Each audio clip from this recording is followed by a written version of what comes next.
श्री स्वामी समर्थ। आज हम बात करेंगे घर में रखी हुई तिजोरी के बारे में, अलमारी के बारे में। अलमारी का मुंह किस तरफ होना चाहिए, अलमारी के ऊपर कौन सी चीज़ें नहीं रखनी चाहिए, अलमारी की दिशा किस तरह से रखने से घर में लक्ष्मी माता आएंगी, घर में पैसा कभी ख़त्म नहीं होगा।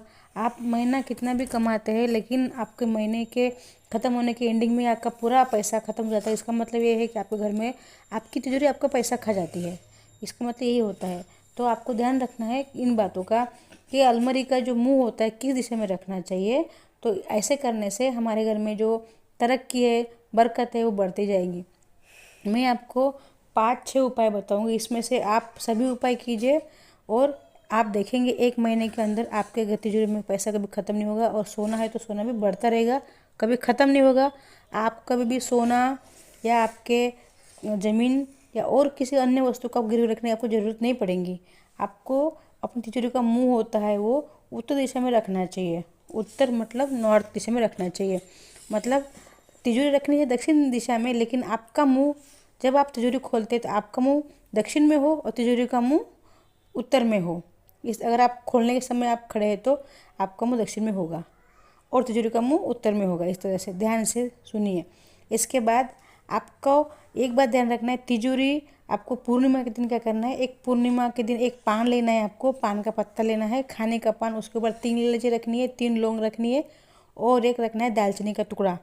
और वो उसको एक लौंग से अच्छे से पहले अच्छे से एक पैक करके बंद करने के बाद ऊपर लौंग चिपका दीजिए। मतलब लौंग से उसको अच्छे से बंद कर दीजिए और वो अपने तिजोरी के ऊपर रख दीजिए। तिजोरी के ऊपर कभी भी खराब वस्तु या कुछ भी अन्य सामान नहीं होनी चाहिए।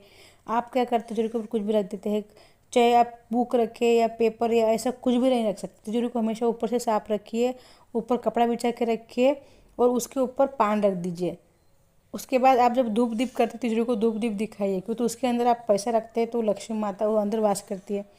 और तिजोरी में खाली कपड़े, बिना काम की वस्तु कभी भी ना रखें।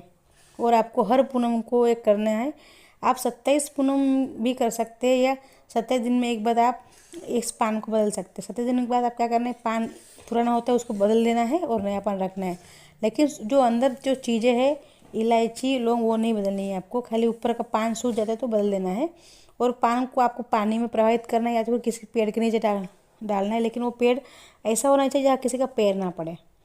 और आपको चीज़ें जो अंदर आप रखते हैं उसके अंदर जब पैसा रखते हैं, पैसे के साइड में आपको रखना है आईना, आयन लगाना है।